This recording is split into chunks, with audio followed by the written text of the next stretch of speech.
어떻게 해서 대한민국이 군 내부가 그렇게 엉터리로 운영되고 있다고 믿고 있는 저는 우리 의원님의 사고방식을 이해할 수가 없습니다. 왜냐하면 누구보다도 예비역 사성 장군으로서 군대의 그런 철통 같은 상명하복의 입장을 누구보다도 잘 아시는 의원님께서 저한테 그런 질의를 자꾸 하시는 것을 저는 이해하기가 어렵습니다. 지난 8월 29일 날 한미일 훈련이 있었던 거 알고 계시죠?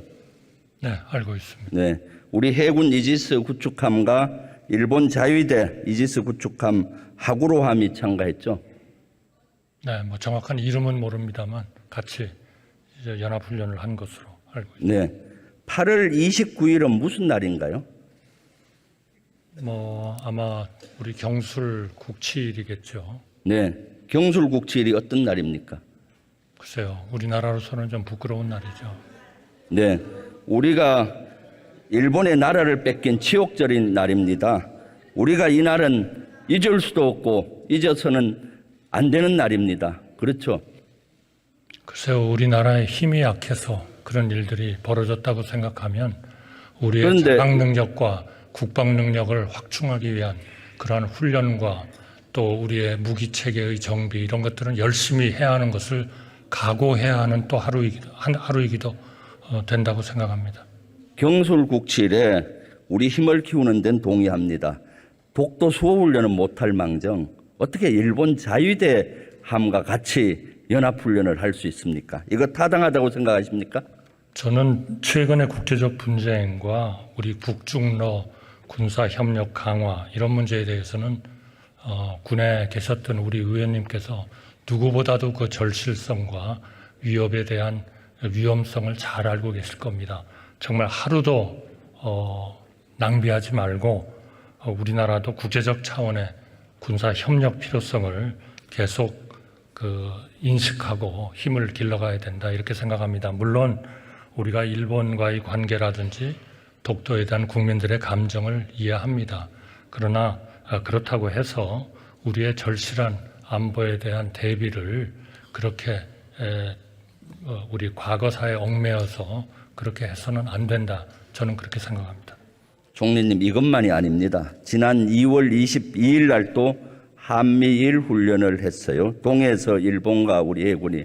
2월 22일은 일본이 독도가 자기 땅이라고 주장하면서 정한 다케시마 날입니다. 마치 다케시마 날을 축하하듯이 우리 해군과 일본 자유함이 동해에서 훈련을 해서 그 당시 국민적 공분이 있었던 거 알고 계시죠?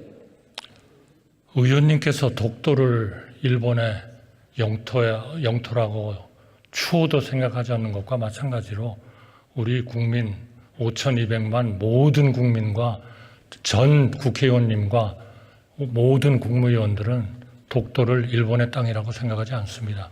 이 연합훈련과 독도가 우리의 땅임이 확실한 그러한 데에 대한 의지와는 저는 너무 의식하고 그리고 우리가 해야 할 힘을 기르는 일을 소홀히 해서는 안 된다 그렇게 생각합니다.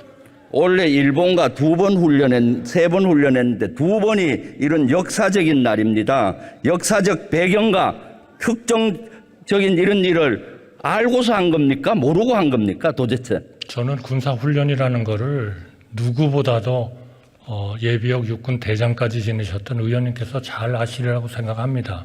훈련에 대한 계획 이런 것들은 모든 참여하는 국가와 심지어 각 함정이나 무기 체계의 가용성 이런 것들을 다 보고 결정하는 거 아니겠습니까? 그러니까 무엇을 우선순위에 둘 거냐 하는 것입니다.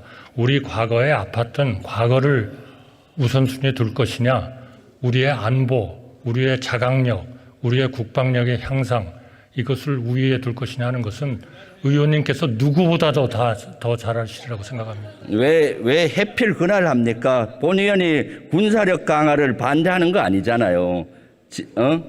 부모님 기일날 저녁에 회식합니까? 의원님 잘 아시잖아요. 총리님 다음 넘어가시죠. 오늘이 순직한 해병대 최상병의 49제가 있는 날입니다. 오전에 49제가 했다고 합니다. 구명조끼 한 장만 입었어도 살릴 수 있었는데 너무나 황망합니다. 그래서 지난번에 제가 장례식장 가서 군 출신으로서 또 국방위 간사로서 유가족께 죄송하다는 말밖에 나오지 않더라고요. 군에 자식을 보낸 우리 부모들은 너무나 불안해하고 있습니다. 총리님, 유가족이나 국민들께 한마디 하십시오.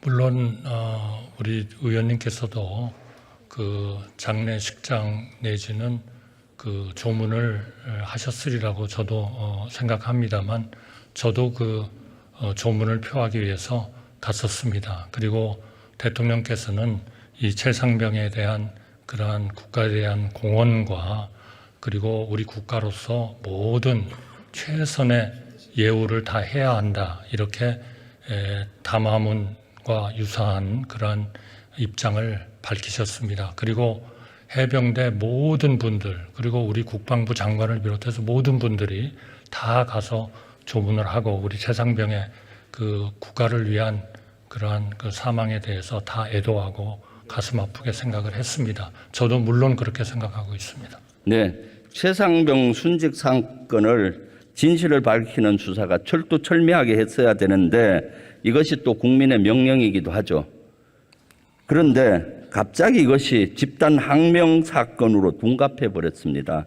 이 사안에 대해서 총리님은 보고를 받으셨습니까? 어땠습니까? 뉴스를 보고 알았습니까? 네, 저도 구두 보고를 받았습니다. 네? 구두 보고를 받았습니다. 구두 보고를 받으셨습니까? 이 사건은 7월 30일까지는 수사가 잘 됐는데 7월 30일 날 장관께 보고를 했습니다. 그때부터 꼬이기 시작했어요. 30일 날 총리님도 보고 받았습니까? 구두 보고 받았습니다. 받았습니까? 네. 그리고 31일이 가장 결정적인 날이에요.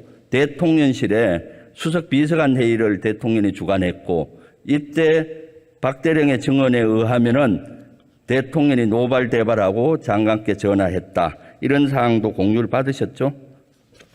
글쎄요, 저는 의원님께서 왜 그렇게 일방의 얘기를 듣고 이렇게 저한테 아니, 질문을 공유를 하시는지 받으셨습니까? 저는 좀 이해하기 어렵습니다.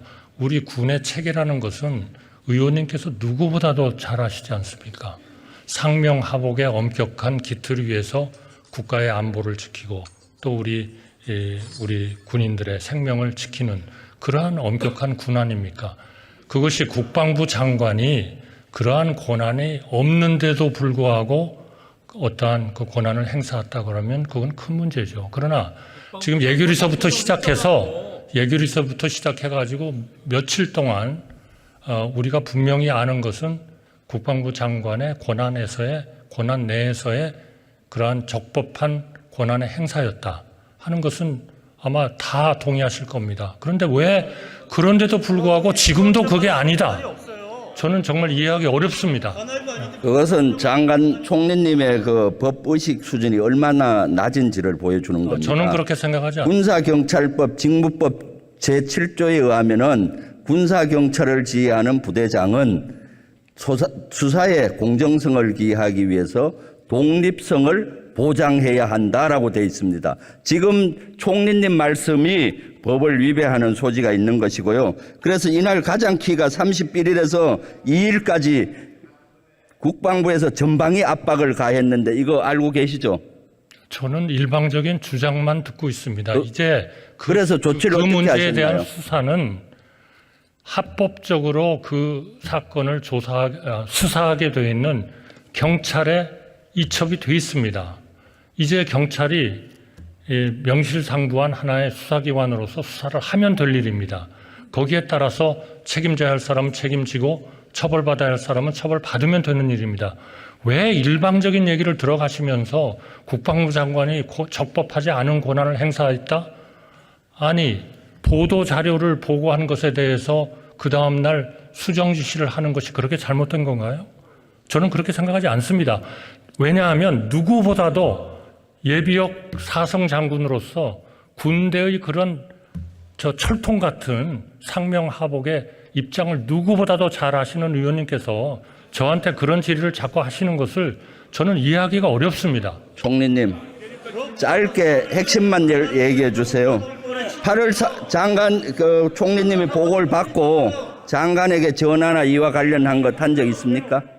제가요? 네. 저는 한 적 없습니다. 그러면 여기에 보고만 받고 가만히 그거는 계셨습니까? 국방부 장관의 네. 권한일 것이고 국방부 장관과 국방부 장관을 보좌하는 법무참모들의 임무겠죠. 그럼 아니, 총리가 왜 보고받고- 전화를 합니까 거기에? 보고받고 총리님은 가만히 계셨단 말이죠. 아니 제가 거기에 수사에 개입을 하라는 말씀을 하시는 건가요?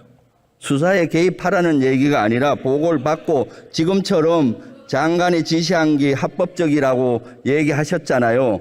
총리님이 만약에 그렇게 했다면 총리님도 법을 위배했기 때문에 제가 따져보는 겁니다. 저는 그렇게 생각하지 않습니다. 그건 일방적인 의원님의 주장이실 뿐이에요. 그리고 8월 2일 날 경찰에 이첩했는데 집단항명 수괴죄로 입건을 시켰어요. 이거 알고 계시죠?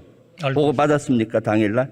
그것까지 보고받지는 않습니다. 그 어떤 하나의 문제가 있다고 해가지고 수사를 의뢰하는 것을 일일이 다 총리가 국방부 장관으로부터 보고받을 일은 아니죠. 그럼 그거는 집단항명 수괴죄는 알고 계시죠? 집단 항명죄로 수사를 받고 있다는 것은 알고 있고 나중에는 그 집단 항명이 항명죄로 바뀌었다고 들었습니다. 그것은 당연히 국방부 장관과 수사기관이 옳다고 생각하는 합법적 범위 내에서 모든 일을 했을 겁니다. 어떻게 해서 대한민국이 군 내부가 그렇게 엉터리로 운영되고 있다고 믿고 있는 저는 우리 의원님의 사고방식을 이해할 수가 없습니다.